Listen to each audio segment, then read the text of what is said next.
In the year 1958, an archaeologist by the name of Billy Diggs and John Lewis, by accident, found the remains of what he believed could be a dinosaur.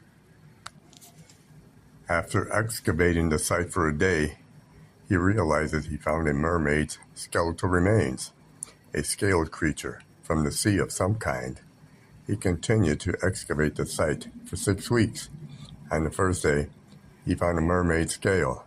It is the size of a $50, except oval in shape.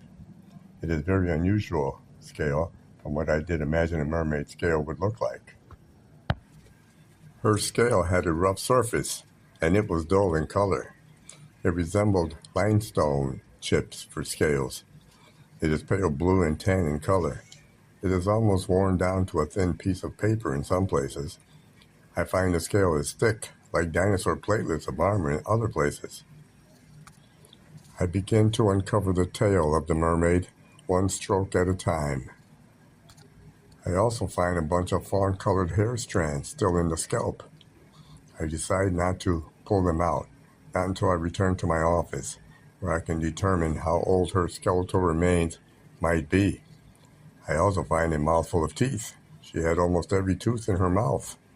I find a patch of facial skin, about 2 inches wide and very colorful after a good cleaning. Her facial skin is in a light, colorful scale. It is yellow, pink, green, and powder blue in different colors.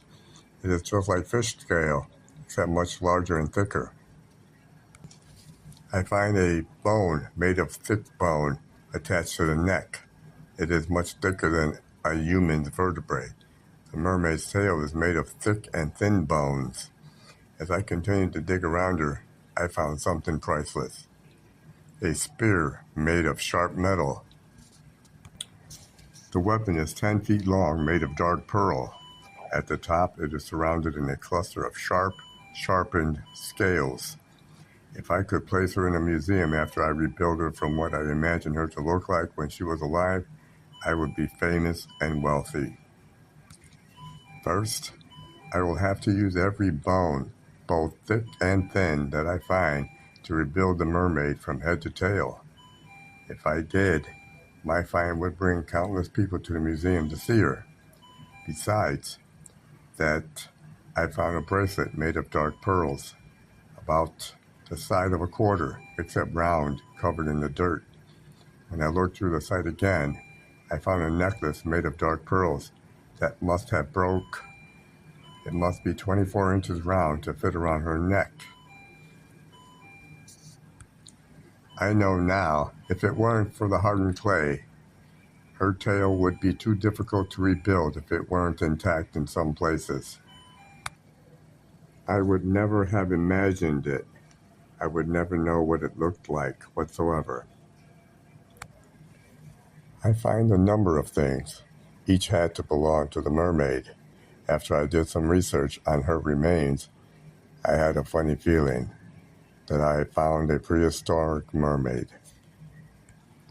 Her scales were thick and had to change color because of the salty sea. Some scales resembled limestone in different colored chips. Her scales might have been solid in one color and shiny at one time.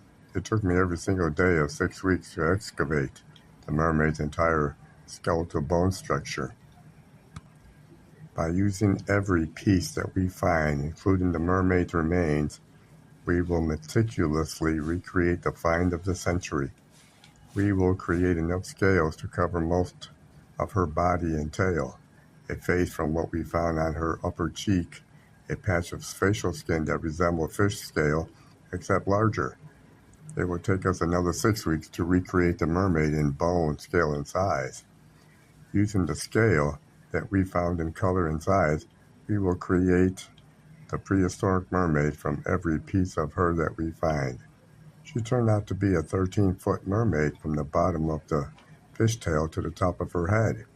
That I do know.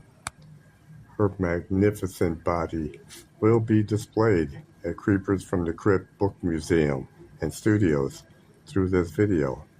Her splendor, shine, and sparkle can be found in this short video. I will explain her to you in this YouTube video fully. Look forward to other mermaids that we find around the world. Since we have 7+ seas to look for them in, I am sure we will find more mermaids from different times, in different sizes, from other eras, and countless colors to present. I've done some research on my own about mermaids. They have found one on the other side of the world. A blue-scaled mermaid was found in the ground next to a pile of teeth and bones. The skull has found with a mouth full of teeth.